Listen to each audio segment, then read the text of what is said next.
This is from the Book of Doom, once again. And this is about a guy named Jimmy, the first black guy to go to my college for golf. And I take this back in the 70s. He did summer OJT with my father. And I was in the 6th grade, I think. The 6th grade. Maybe 7th, but let's keep it at 6th grade I was. And Jimmy lived with us because, like I say, the front part of our house, just me and Cedric lived there, and my my two oldest brothers. Because my other oldest brother, he was living with a girlfriend. And then eventually, all of my brothers were living with their girlfriend, and it was just me and Cedric. But Jimmy was there, and on weekends they would drink, and Jimmy always be crying. They keep jumping on me. They keep jumping on me. They not give me my true grades. I make an A and they give me a D. I miss my girlfriend. And you know how black people do. My brother them teasing me. Yeah, she was about 5 or 6 niggas right now. And he just cry and cry and cry more and more and more. And next thing I know, I'm getting ready to go to the same college. So I asked my older brother, Lonnie Jr. and Thomas, hey, y'all remember Jimmy always used to cry? What he was crying about? Who was jumping on him? He kept saying they say the white boys were jumping on him. They didn't like that he was going to school for golf. I said, yeah. He said, yeah, you going to find out, dog. You going to find out in a couple of more weeks when they get hold of your ass, right? And, I ain't show no reaction. I just thought to myself, they got to be some bad jokers to jump on this right here. Because, I done wrestled, I done boxed, I done did karate, I done whooped masters, I done whooped Golden Glove champs, I done whooped master karate champs. So I showed no reaction. Because like I said, they got to be some bad white boy to jump on this right here. That's the way I was thinking. So I go to college, and they were right. The college was ran by the Klan in the Klan area. I'm fighting every day.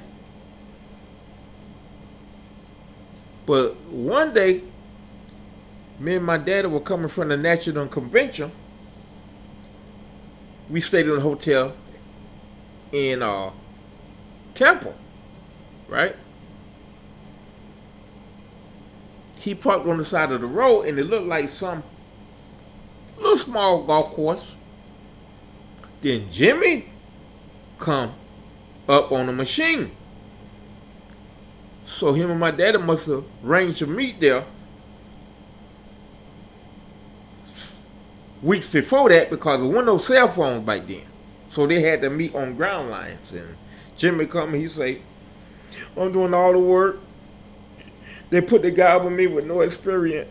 They paying him $100,000 a year, and I'm barely making 20. But I'm doing all the work. They work me like I'm a laborer and this and that and this and that, and the man taking all my credit.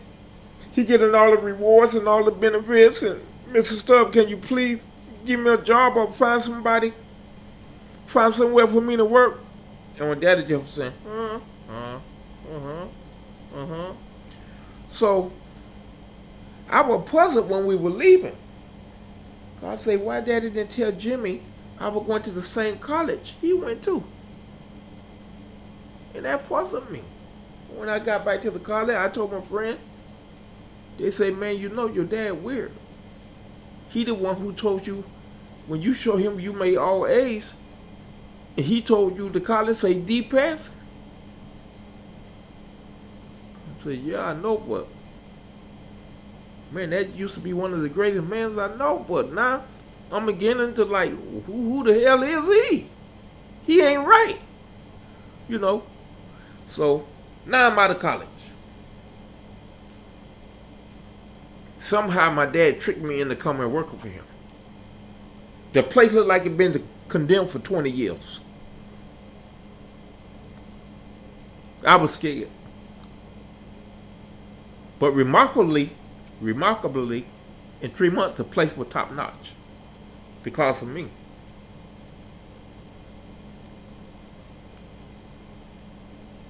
A man come there. I asked my daddy, can you please give me the contract to cut Spanish Lake? Blah, blah, blah, blah, blah, blah, blah, blah, blah, blah. My dad said, yeah. I'll see what I can do.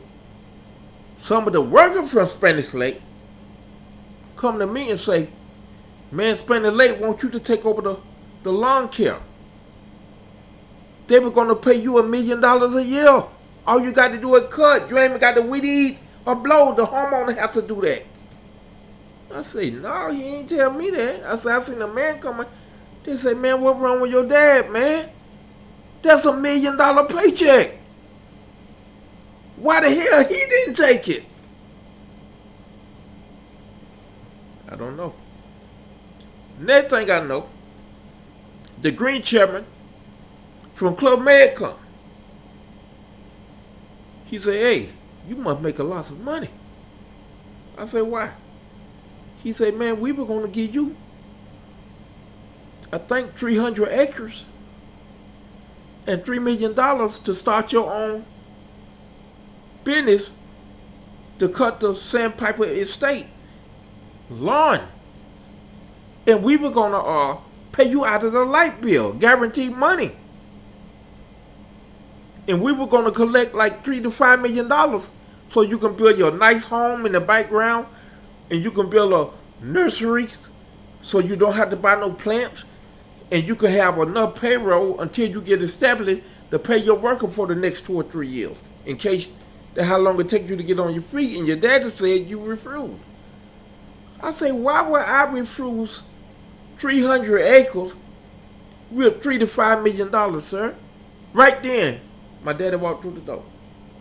And Mr. Jack Burrell said, Lonnie, why you told us in the meeting that David refused the offer? Well, you see, I want my son to be a golf course man. Yeah. A golf course man. And Mr. Burrell say, Lonnie, he'll never make $3 million and millions of dollars a year with a free home and 300 acres working on a golf course. Are you kidding me, Lonnie? Well, you see, I didn't know David want no job like that. I thought David wanted to work on the golf course. The man said, well, you told us, David told you no. David said you ain't even mention it to him. So the man say, David, I'm going to mention it to the homeowners again. And if they accept, you got it. We'll get the paperwork ready, right? So a couple of weeks later, the man come back, right? And he say, David, the memo feel that if we take you away from Lonnie, him and all them guys will get fired. They say because before you come in, they were going to fire him and all them guys. And I was like, man, I'll take the thing, man. They ain't got nothing to do with him and these guys keeping a job. The man say, yeah, but we just can't do Lonnie wrong like that because he been here a long time, David. And he done did lots of us favor. So I understood. But then, I was filling up the spray tank one day with a guy named L.C. Miller. He was my daddy foreman. My daddy pulled up.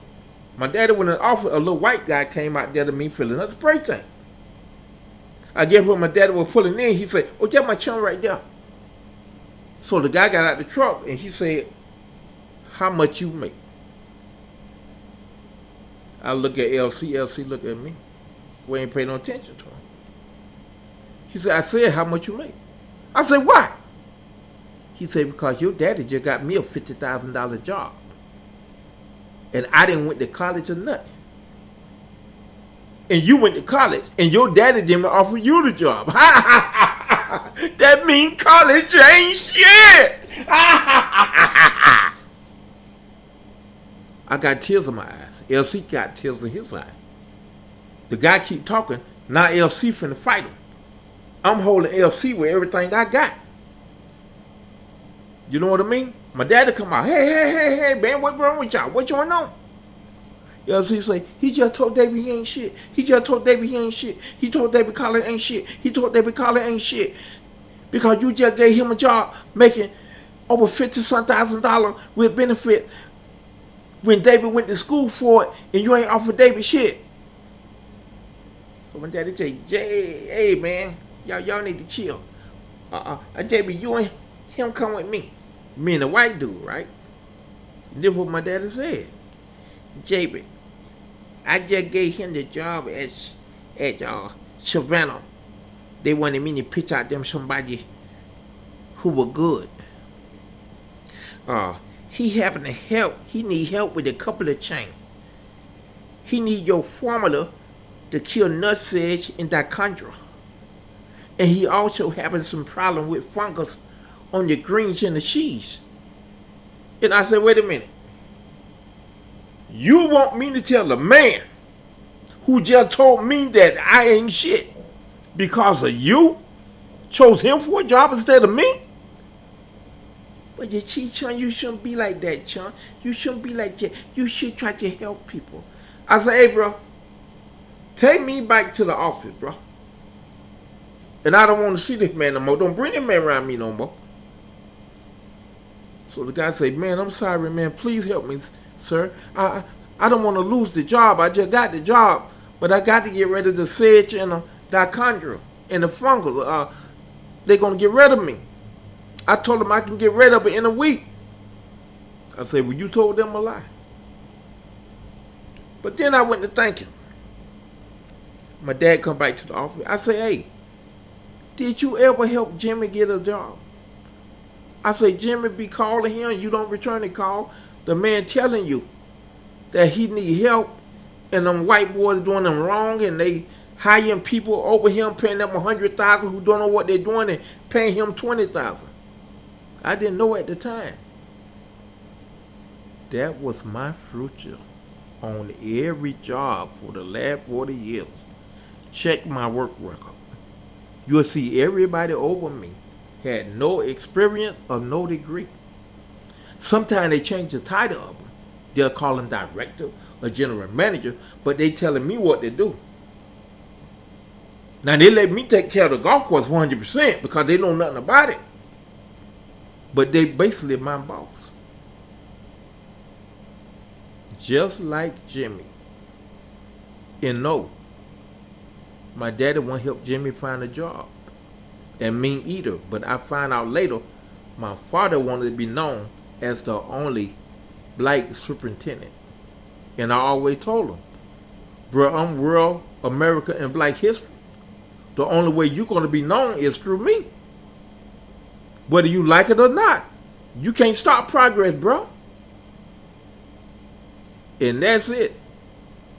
That's the story for today. You think about it. It's rough being black in a racist industry.